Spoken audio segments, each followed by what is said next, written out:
How's it going, everybody? Welcome back to Seminole Sidelines on this Friday afternoon, lunchtime. We hope that you have a great weekend, and we thought we'd get it started with some Florida State news, notes, and thoughts. I'm Ariya Massoudi alongside Curt Weiler and Bob Ferrante, and it should be a good episode for us here as we get you set for the weekend. And a lot happened this week in Seminole athletics. Florida State media had a chance to meet with DB coach Pat Surtain, senior, Hykeem Williams, amongst others, early enrollees and transfers who will get started with Florida State here this spring. And then we'll talk some hoops. On the men's side, not so good. On the women's side, really good, including some controversy this morning, late last night into the morning. And it's just – Do we have to give that oxygen? Do we really have to give that more oxygen than it's already gotten? Right. I'll preface it with Kara Lawson's being Kara Lawson. And there's a tease for what we talk about with Florida State beating Duke in a top 20 ranked matchup on Sunday.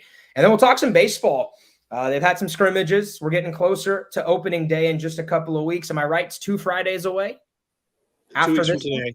Yeah, softball's, 6 days away? Baseball's 14 days away. Yeah. So a lot of excitement. All right, let's get started. Curt, Bob, you guys had a chance to talk with Pat Surtain Sr. and some of the transfers as well for Florida State. Coming in, as well as I think everybody was anticipating Hykeem Williams, the 5-star receiver out of South Florida. What were your takeaways from getting a chance to meet these guys for the first time? Yeah, I enjoyed listening to Patrick Surtain. I mean, he was a guy who was really curious, the why. Why do you make the jump to college? It's your first college assistant coaching job, after 9 years, high school level, very accomplished with 3 state titles, and spent a year with the Miami Dolphins helping out Sam Madison in that defensive back room. The why is, I think it's just more personal, more hands-on and intimate, to be working with, with 19 to 23-year-olds compared to a lot of millionaires at the NFL level. I think he really missed working with young men and kind of molding them, being really hands-on. So I think that was an interesting point of view. He really said if it weren't a Florida State, if it weren't an in-state type of school, a prominent job, he would have probably passed on it and stuck around, whether it was the Dolphins or another NFL job. So that was interesting too. Some other nuggets. I think it's kind of the similar things that you might hear from other coaches, but they're looking for press man type of corners. They're looking for that type of guy. And I think a Fentrell Cypress really fits exactly what what Coach Surtain will want to do. And obviously, this is another South Florida recruiter. This has been a big storyline, I think, for me and a lot of the guys, Curt, you and others on the beat. There haven't been enough South Florida recruiters on Mike Norvell's staff. This is someone who knows the names, knows the prospects, the coaches down there.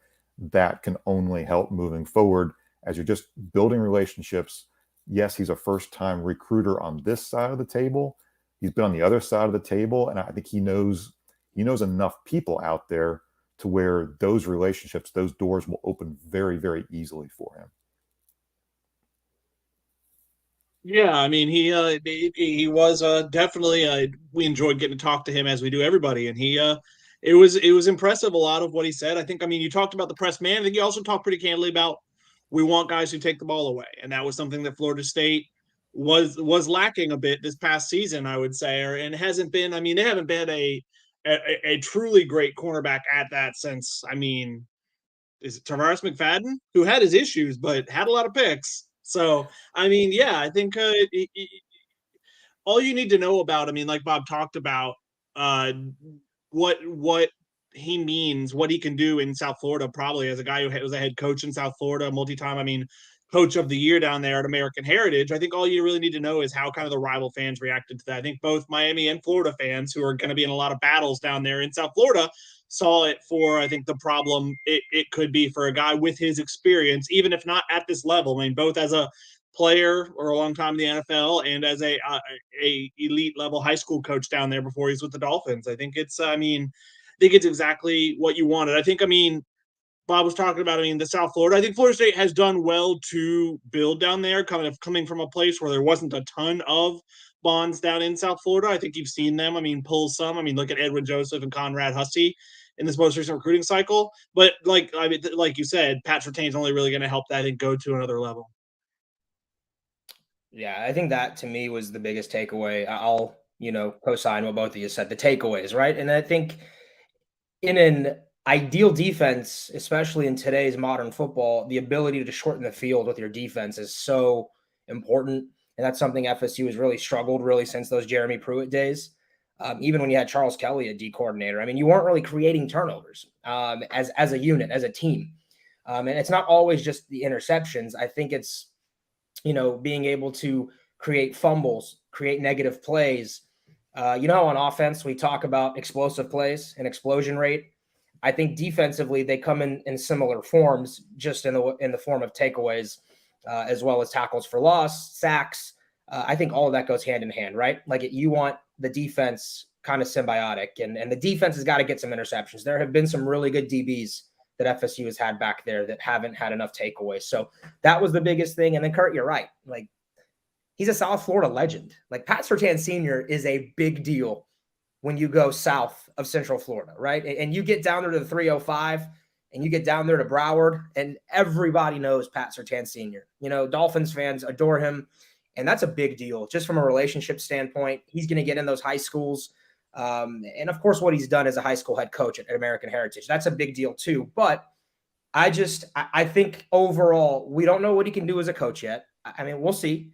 Sometimes though, I'm not going to say coaching is overvalued. I think at times in the college game, supreme talent can win out, even at the expense of maybe not having that NFL level coaching. But again, I'm not saying Pat Surtain Sr. can't coach at a high level. I'm saying that just in case he's not the top tier, technique coach, it may not matter anyway. So those are the things you would think a DB who played at his level would be able to coach at least close to like at a competent level. I'm not saying he's going to immediately be one of the better DB coaches in the country, but you would think, a guy who was a longtime NFL DB is going to be able to translate that. And I think, you could talk about, does a Pat Surtain make a difference to recruits now? Maybe not Pat Surtain Sr., but I bet his son does, who's kind of immediately become one of the best cornerbacks in the NFL. That, I think, resonates when you're trying to recruit kids.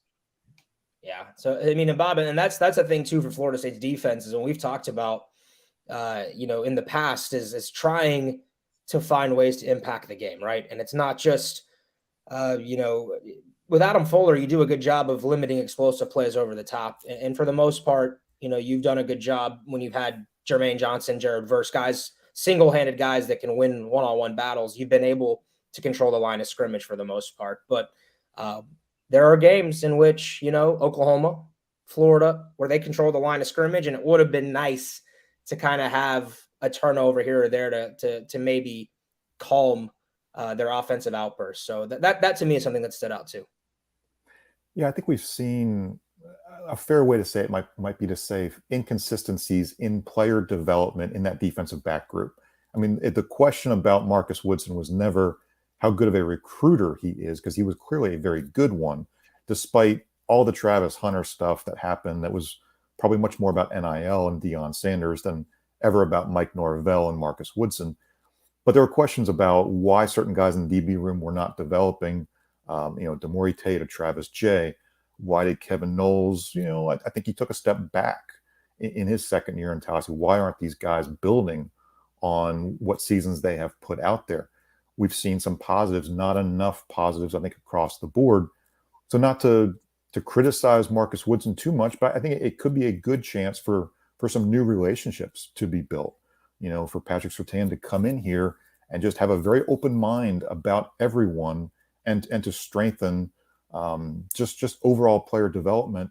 I had a really interesting chance to watch the YouTube video that was put out, by JT O'Sullivan analyzing Anthony Richardson, how he performed in the Florida game against Florida State. And when you look at that all-22 film, a lot of breakdowns in that Florida State secondary. There were just consistent issues where either Anthony Richardson made a really good play, yes, with some poor mechanics, or he missed some layups, and there was some really questionable, what's the defense doing? Were players in the wrong spot? Is that coaching? Is that player? We don't know what defensive coverage is being called. And JT even mentions that throughout the video. But there were so many times where you're just going, what's going on here? It just doesn't look the way it should look. I have to hope and feel that a Patrick Surtain blended with Adam Fuller and the rest of the staff, it just makes your defense just a better group, better coaching, better instruction. I think that's a storyline that we'll be watching once we get into the fall, just see how this team performs on the field. Curt, tell me a little bit about Hykeem Williams and your first impressions of a guy that has as much hype as a recruit has had coming into Tallahassee in quite a while. What the first 5-star receiver, according to Rivals, FSU signed since I think it was George Campbell in 2015. So Wow. it's been a minute. It's not exactly been Florida State's recruiting forte for a while, but no, I think he haven't talked to him a few times in interview settings. I know. I mean, obviously he visited late in the cycle. He took his official visit late in the cycle. Yeah, he's an impressive kid. I mean, I'm fascinated to see. I mean, there's not a ton of playing time available in that Florida State wide receiver room right off the bat. I mean, he's stepping into definitely a busier room than we thought. But I think, I mean, he's definitely a guy who I think will break into it to some degree. He talked pretty candidly about he found out Jordan Travis was coming back, and he was like, well, I guess my first season's going to go a little better than I thought. Which is, yeah, I mean, but he's rooming with Brock Glenn, Florida State's quarterback signee, and I talked a little. I mean, I think he's going through a lot of what guys who transition to this level go through. I think he said kind of was a little afraid of nervous for tour of duty, but kind of got in there and was like, oh, this is like a more intense version of what I've done before. And I think now it's just excitement to see him in the spring. I mean, he was kind of touted as pretty ready-made, and I'm interested to see how ready-made he is. Bob, thoughts on Hykeem? And I guess we talked to Lucas Simmons as well this week. Yeah, I'm kind of torn on how much I think Hykeem may play. I'll be very curious in the spring. You know, how does he look in terms of all those things you want to see? How does he look in one-on-ones? Has he gotten a grasp of the playbook? I think he's a guy who, if Johnny Wilson had not come back, the pressure would have really been on Hykeem to perform immediately. Now, he doesn't have that kind of weight of expectations. That's, I think, the overwhelming positive there. Lucas Simmons is a guy, quite candidly, that we don't think we'll see more than, say, that 4 or 5 games. Within this new redshirt rule, you can play 4 games in the regular season, a 5th in a bowl. We could see Lucas Simmons here and there, especially in some garbage time. I think his development it's going to take him some time. He hasn't played enough football stateside, but really interesting discussions. I mean, this is a guy who was a bigger, young man on the soccer field. He was always bigger than everybody else. He played handball. I think there's some interesting athletic skill sets there that you wonder, well, how does that correlate? And it should correlate really well to offensive line. But it's just going to take time as he builds strength, as he builds conditioning, as he goes up against this defensive line, quite often. That's going to test him day after day. It should really, really make him better. But in the end, I don't think he's a guy we see a ton on the field in 2023. He's from Sweden, huh, Curt? I think he lived in Sweden for a while. That's pretty interesting. I think I always like recruits like that because to me, you know what you're getting between the ears in terms of guys who have kind of lived in multiple places or, have strong cultures. They have strong foundations and backgrounds. And it goes back to the type of kid that Mike Norvell has been trying to recruit. The one that, yes, physically meets all the criteria and checks all the boxes, but that I think with his, with his personality, with his character also fits that climb mantra that they've been trying to have for a few years and what Florida State wants to embody. Yeah, so dad played at OU, so he kind of has that football pedigree, but I know he kind of wasn't raised around football. I think when he transferred to Clearwater Academy International, I think for his last 2 years of high school football, that was kind of the first real taste of it. Like Bob said, he was playing a lot of other sports, but I think you look at him, especially considering how little he's been playing, how new he is to football, relatively speaking.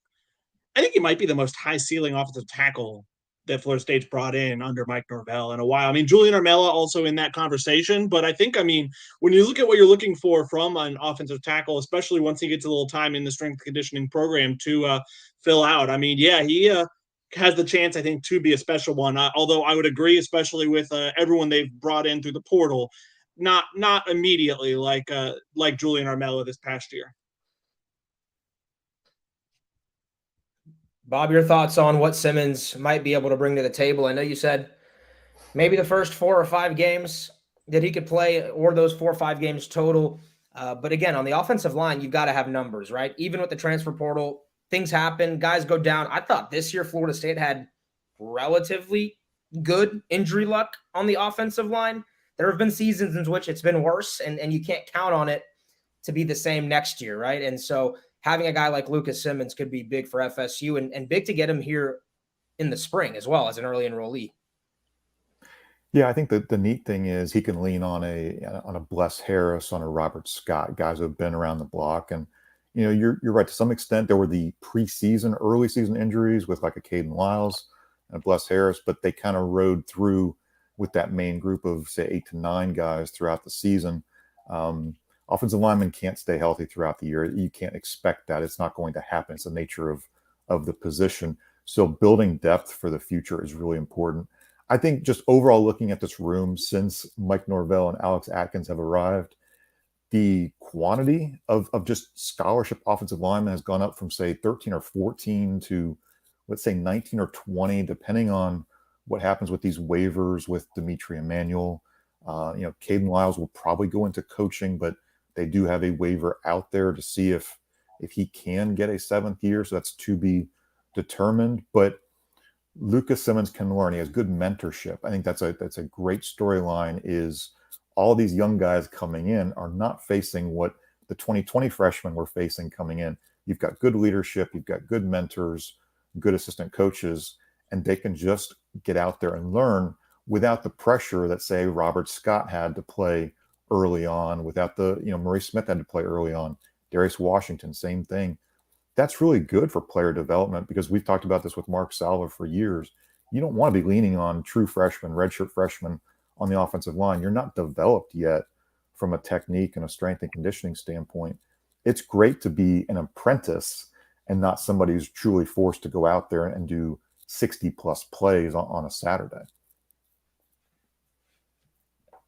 I guess Brock Glenn's the other one that came to mind too, of guys that you guys had a chance to talk to. And there are some people that are really high on what Brock Glenn is going to do in his career at Florida State. Kind of that prototypical Mike Norvell quarterback. And Mike hasn't had great luck with so far recruiting quarterbacks in straight from high school. There have been some, Chuba, obviously the first one to come to mind that leaves. So, I mean, is Brock the prototypical, the model for what Florida State wants? I mean, AJ Duffy's still in there too, but they're starting to build that quarterback room, Curt. I mean, I wouldn't even go so far as to say he hasn't had success. I would say he hasn't really needed a freshman quarterback yet. I mean, through 3 years, Jordan's been the guy pretty much when healthy. And when he hasn't been, obviously things happen. And I think you've seen some growth from Tate Rodemaker.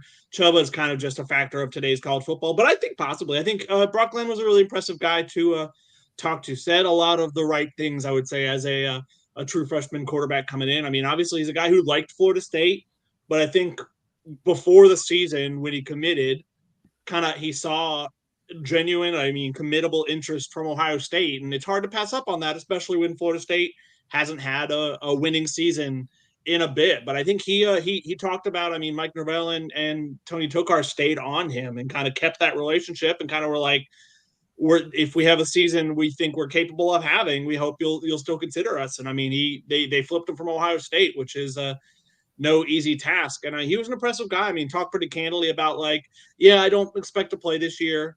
I'm excited Jordan's coming back. I think it's going to be great to get to learn under him for a year to learn the offense. I mean, I think there's going to be one heck of a quarterback battle where I think we all think ahead of the 2024 season with a lot of the guys who are on the roster now and even a commit right now, and Luke Kromenhoek, who could come in and make for a pretty interesting 4-horse race there. But no, I mean, Brock's is a Memphis kid. I think he got the firsthand look of what Mike Norvell did at Memphis, and I think now is hoping he can come here and kind of be a part of what Mike's doing at Florida State.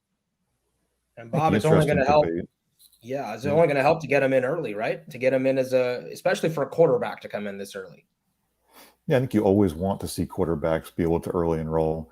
The interesting debate will just be who's the number 2 quarterback. I think we're all maybe presuming that it's Tate Rodemaker. We should definitely not, because AJ Duffy at times has shown capability. He's been very, very inconsistent.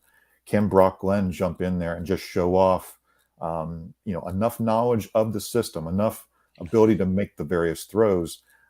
I love what Tate does. His ability to make that deep throw is just remarkable.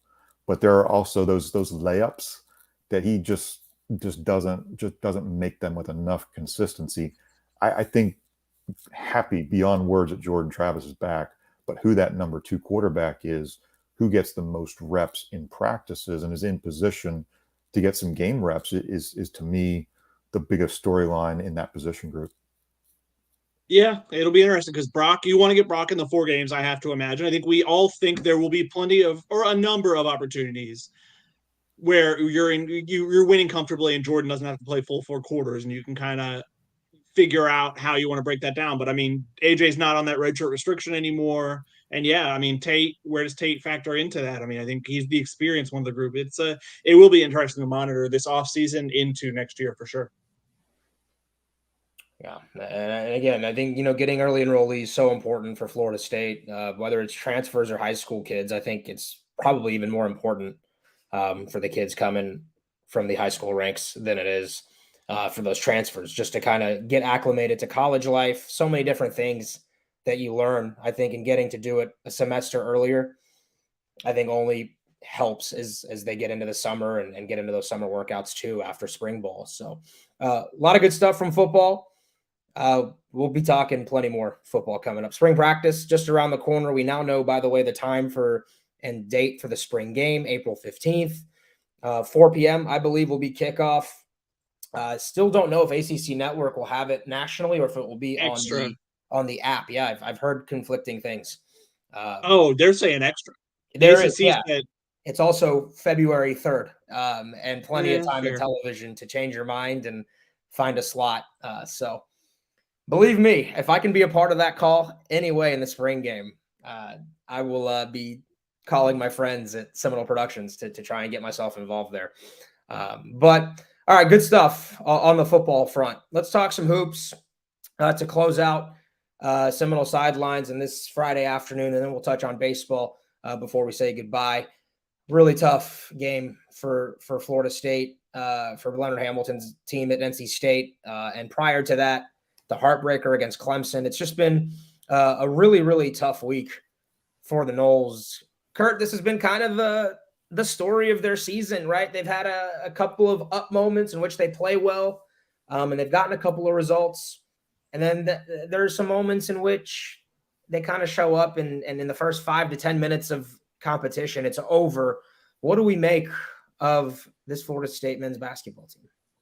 The consistent through it all, I would say, is this team does not at all defend up to Leonard Hamilton's level of consistency normally. And I think that's been, I can only imagine the headaches that has given him. Time and time again, we've seen, especially to a point, the interior defense, when they're down bigs, when bigs have been out or sick or suspended or whatever, it makes sense their interior defense has been a hit. But the perimeter defense, time and time again, especially lately, it's felt like Florida State's given, early in games, Miami, Clemson, and NC State all opened up kind of on fire from 3. And that's not just a team being hot. It's definitely aided by a team not playing great perimeter defense. It's really about, if opposing teams can take advantage of that. Clemson, that was a game partly because Clemson shot a lot of threes and didn't hit a ton of them. They're a pretty good 3-point shooting team who, after a hot start, was below average. And that was kind of a part of that. They had a chance to bury Florida State too, and didn't. NC State did bury them. Miami did bury them. It's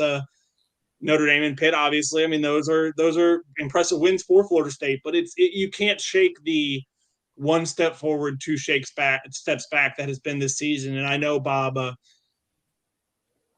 Leonard was about as candid as he's been about his role in where this season has gone this morning, talking to the media before they play at Louisville tomorrow. Yeah, I mean, he has hit on this storyline to some extent, December, January, February, but I think, saying this morning he was miserable about, every morning when he wakes up, just thinking about could he have done something a little bit different in terms of how he structured the roster.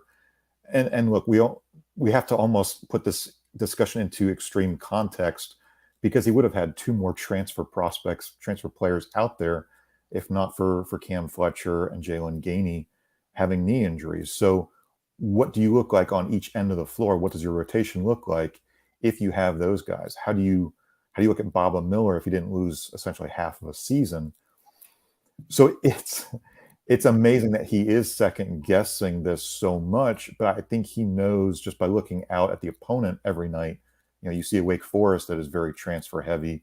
See a lot of these mid majors. I mean, Siena out down in Orlando was throwing out all the transfers, even a North Carolina kid who was probably 24, 25 years old. It's tough for Leonard Hamilton to go out there and say to a 19-year-old, go and match up one-on-one with those guys. I think he knows he has to be in the portal deeper. Florida State has one high school signee in Taylor Bowen, and he's a forward. He's a really, really good one. But the fact that the Seminoles only have one, I think, speaks volumes about what they're going to do in the offseason. Who stays, who departs, to be determined. But I think we know they're going to be very, very deep into the transfer portal by necessity because you have to keep up with what everybody else is doing in college basketball. Leonard Hamilton would love to develop a kid 4 or more years, get them through the various stages of life and basketball, help them earn a degree. But everything has shifted dramatically in this sport, and he knows that he now has to shift too. It's got to happen. Without a doubt. And I think too, when you look at what Florida State has represented, right? Even last year, when the year kind of went downhill after the month of February and then the injuries kind of mounted, FSU was a pretty good team up until that point, right? Like they beat Duke, they beat Miami twice in the span of a couple of weeks. You saw the high end ceiling of what that team could be. And it looked like a vintage Leonard Hamilton team.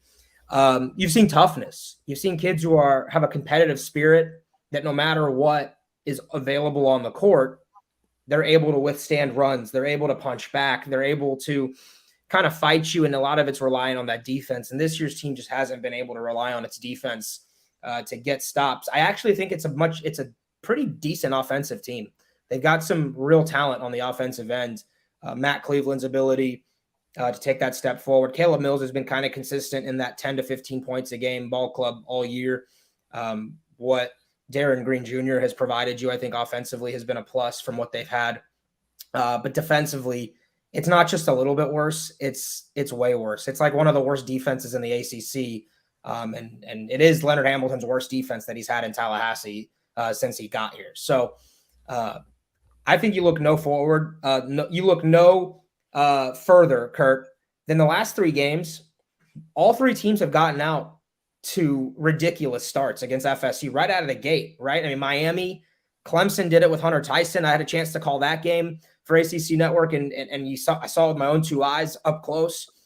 And then against NC State, Florida State's not guarding. I mean, they are legitimately, after the initial ball movement and ball rotation, guys just aren't picking up. And it's leading to wide open threes, which in today's basketball, right? In today's culture of basketball, people are trained to hit the 3-point shot. They are going to make you pay really at all levels. I think, with the struggles they've had, I think we've all kind of discussed if Leonard Hamilton should make some more changes, maybe do away from the switching 1 through 5, because the younger players on this team are not up to the switching 1 through 5. And I think other teams have almost exploited that to a degree. And I think that's been a problem for Florida State. I mean, you talked about the 3-point defense. I think among high major teams, only Boston College and Georgetown are allowing other opposing teams to hit like a higher percentage of their threes. I mean, it is too consistent of a thing, like you said, to not see it as kind of a indictment of Florida State's struggles. And I think, he's talked a lot about, the struggles of players who he thought he was going to have this year not coming back. Whether we agree with some, I think we agree he was going to have some players back more than others. I think, but yeah, it's not adjusting at a certain point, I think, or not adjusting enough, either committing to his zone more and spending time in practice working on that, or at the very least doing away from the switching. I think can only imagine how tough a situation it is for him and his staff to be in, but it doesn't make it any less, I think, something that they haven't done enough to address. Bob, I felt bad for them against Clemson because they actually played really well. I thought Florida State played one of its more complete games on the season, took a punch early, found a way to get back into it, took a lead, and it looked like there with about 3 minutes left, right? And Caleb Mills hit a big three, and they just couldn't hold on. And I felt bad for Cam Corrin, who couldn't hit the shot, but give Clemson credit. Chase Hunter hit some ridiculous shots down the stretch and really willed that team to victory. But it's kind of been that season for FSU, right? Like, it's even when they're playing well, they can't really catch a break and get into the win column. It felt like in the moment they just didn't have the confidence that they were going to be able to finish off a team as good as Clemson. You haven't beaten a top 25 team yet, which is kind of a weird thing to say about Florida State as we're now into February. I think to some extent Hamilton's right. I mean, their only consistency has been their inconsistency. They've had some good leadership at times. They've had some good moments. They've had times where you look at them and you're saying, well, you're not getting enough leadership. Why isn't the team that's on the court being able to figure out how to communicate better and be better on the defensive end? Closing out on those 3-point shooters. I think we saw a couple of times at NC State where a guy dribbled the ball back from inside the arc to the arc, and he still had an open three. Nobody had gone out to even bother to defend the 3-point shooter. It's just basic, obvious stuff that are shortcomings with these guys right now. And to some extent, there needs to be a little bit more player accountability. It can't just be Leonard Hamilton says this, Stan Jones says that. Players just need to say, hey, we've got to be better. The same type of result is going to happen. We've charted out the 3-point shooting by all these opponents of late. To have in the last month 4 teams shoot 50% or better against you from beyond the arc, the stats say who you are, but there are also solutions. And is it as easy as Leonard Hamilton needs to adjust and go zone or not switch? Is it on the players? There are times you just got to figure out what's the best solution moving forward. And it's not ideal, but 7-16 isn't ideal either. There are times where you have to make adjustments and kind of move on with the year. So we'll see what happens against Louisville. They've been hapless, to say the least, throughout the year, but they're coming off winning against Georgia Tech too. So I mean, this is a Louisville team that's pretty desperate and trying to find some footing. Yeah, I noted after the NC State loss in my story there, I think they're already tied for 16 losses, already tied for the second most of any Hamilton team at FSU. I think 19 was the most pretty early in his career. And I mean, at this point, you have to imagine they're going to break that. I mean, they've got 8 more games plus 1 in the ACC tournament, maybe more, you never know, but at least 9 more games. I mean, you got to win 6 of those to avoid having that dark mark of being the losingest team in Leonard Hamilton's FSU tenure, which is saying something considering some of what he inherited, I would say. We've talked about 20-win seasons, right? I don't think we ever thought we'd see the day where we're talking about a 20-loss season. And to Hamilton's credit, he has been adamant that in this off season going into next year, they're going to do some work in the portal and make sure that they're kind of back, they're up to times with the rest of college basketball and trying to piece things together with experienced players. So I think Florida State fans will expect an improved product next year, no matter what. So Florida State at Louisville, Saturday, 2 p.m. on ESPN2. Louisville has kind of been Florida State's for the last few years. Starts with a B. I'm not going to finish the word. Let's see if Florida State continues. I think that's something that you can hold on to, little moments of solace, right?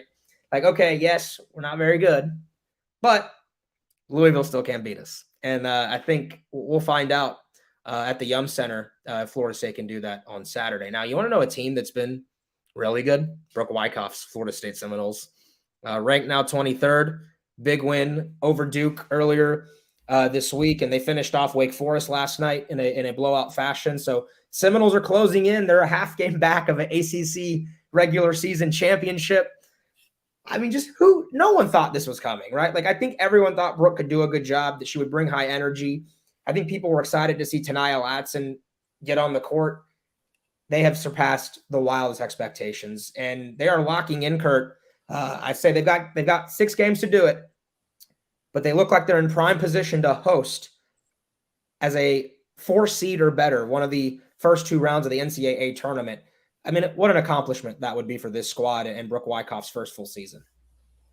It absolutely would. And I think in this weekend, Charlie, is it Cream? Charlie Krim? I don't know. On ESPN, I think they moved up to a 4 seed, which would be kind of one of the last 4 hosts for a first and second round of the NCAA tournament in his bracketology this week. And it is a big deal, because I mean, this team was picked 9th or 10th in the ACC. It was not seen as a team that would be competitive. And I mean, Louisville has not exactly been what Louisville's been lately.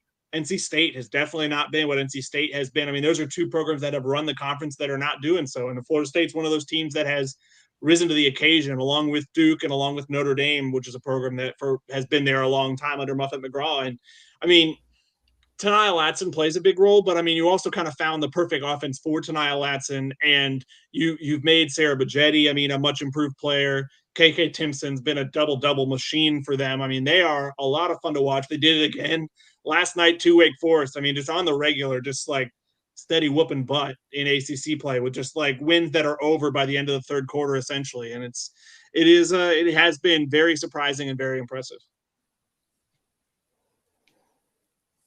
Bob, what would it mean to this Florida State women's basketball program to have this level of success? Maybe they even win their first ACC tournament title. You never know when they go to Greensboro this year. They've got the squad to do it. You've covered this team all year long. They have impressed offensively, and over the last 2 games defensively, they've really tightened the batches down. I think we're also seeing maybe an evolution in Tanaya Latson, where she's not the 30-point scorer every night. Part of that's just how teams are defending her. Part of that, she admitted she may not be getting the foul calls that, she had been earlier in the year, but I think she's had great lines, again, against Wake Forest, 8 of 14 shooting, 19 points, but also 4 rebounds, 3 steals, 2 blocks. She had Ari, I don't know if you remember this specific, drive to the bucket, but third period, she gets a steal, splits 2 defenders, puts it up. And I don't know if that's among her top 10 this season, but I'm watching it in the moment saying that's like a professional basketball player and how it should be played. And this is a freshman. This is what's really cool, is you've got a couple more years to watch her. I think what's been cool, like Curt said, Sarah Bajetti, she's getting a lot of credit for what she's doing offensively.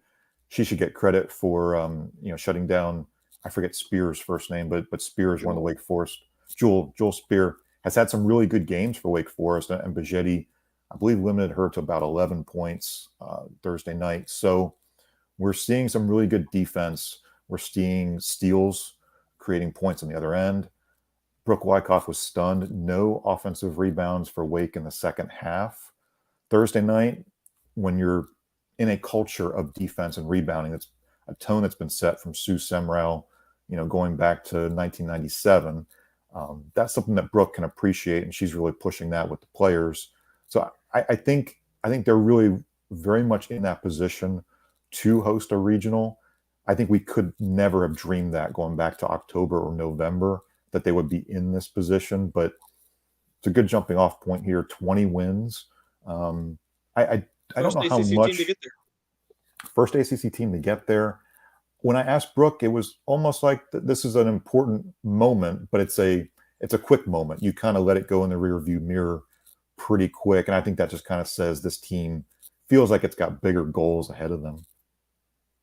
They're better than the 23rd ranked team in the country. I can tell you that much. I mean, it's a top 15 team. I've beat this drum all year. I think Coach Brooke is tired of me beating this drum. But I beat the drum until they were ranked, and they were finally ranked.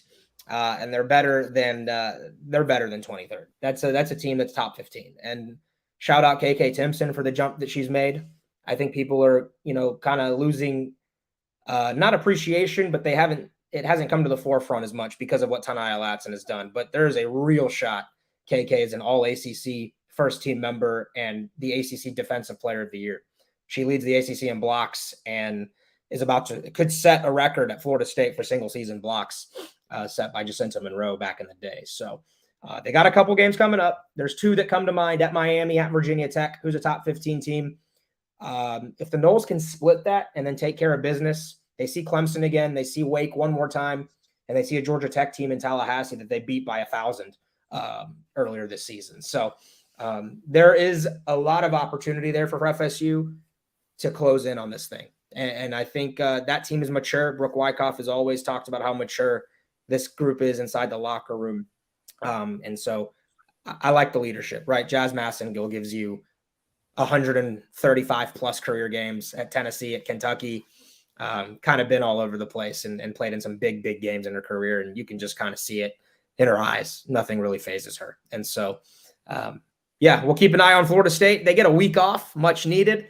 Coach is going to let them kind of disconnect from basketball for a couple days, go be with their friends and families, go enjoy themselves and be college kids. And then they'll get back right to it because you got a game in Coral Gables on Thursday night and a rematch against a good Miami team down there at the Watsco Center. So, all right, let's wrap it up with preseason baseball thoughts. Curt, you've been out there for a couple practices. I've been able to see them a little bit. I'm going to go out there today as well. But seems like the lineup is taking shape and having some real depth there. And the concerns seem to come on the mound where they're hoping that 3 or 4 frontline guys can have, really good seasons for them and kind of carry the lead. Yeah, I think kind of what I've seen from practice I would say confirms what I thought coming in, where, they're going to have to kind of hit well on the pitching and kind of have a lot of the guys play the roles they need them to play, not have a lot of guys who kind of can't succeed at the level they need them to, or who are hurt, whatever like that. But yeah, I've been impressed with a lot of the bats. Cam Smith, I think, is the truth. Seeing him take batting practice or seeing him in scrimmages, he drives the ball and then some. He looks the part and backs it up, I would say, at the plate. Jaime Ferrer's kind of picked up right where he left off. James Tibbs, I've been impressed with. I've been impressed with how he's coming back. For a guy who wasn't really around baseball all offseason because he had shoulder surgery, came back and is just like he was kind of as a true freshman. He had 10 homers. Another guy, Cade Bush, has really impressed me. I think he's a guy who I noted kind of when you watch him take BP, the ball sounds different coming off his bat. He takes some impressive swings. So it's about sorting out some of where guys.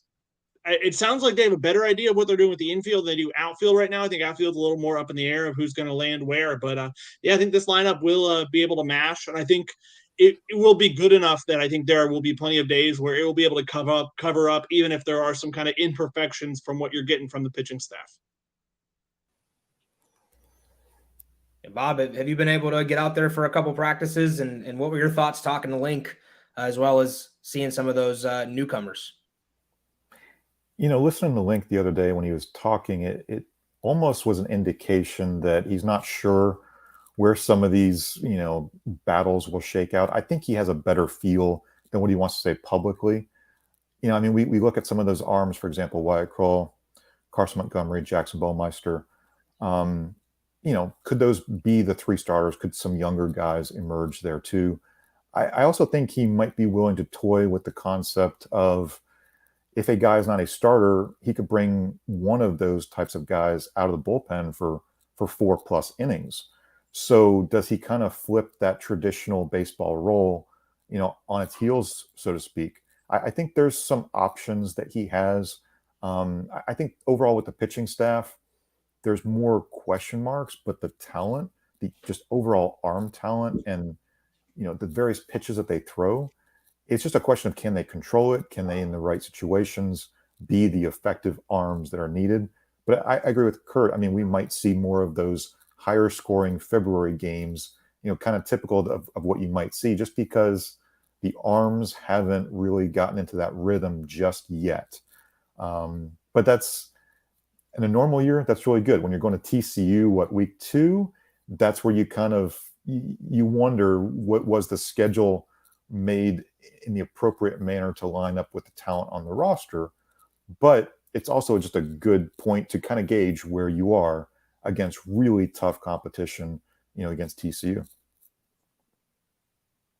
No votes for Florida State to win the ACC Atlantic or the ACC as a whole. Obviously, I would say not surprising. I know. I mean, Wake Forest, I think, is like low key like a preseason like top 10ish team, aren't they? And Louisville's also. I know. I mean, those two I think both got 6 votes to win the ACC, as is normally the case. It feels like in everything, Atlantic division's a little more loaded than the Coastal for sure. But it does bear mentioning. I mean, I mentioned that story last night. Link Jarrett's first full season at Notre Dame, they won the ACC Atlantic, and they were not projected to do that. Yeah, and so we'll get closer and closer to opening day against James Madison. So much more coverage for Florida State baseball on the Osceola that is upcoming. All right, appreciate you guys listening in today. Those of you watching on YouTube, on Twitter, and on Facebook, thank you those who have been supporting us in this venture. Seminole Sidelines, it's going to be available on Pods, Apple, Spotify, iHeart, Google, wherever you get your favorite podcast. And we will talk to you on Monday. Will be our next show. We hope you have a great weekend. And until we meet and see you again on Monday, Curt Weiler, Bob Ferrante, I'm Ariya Massoudi, and this has been Seminole Sidelines.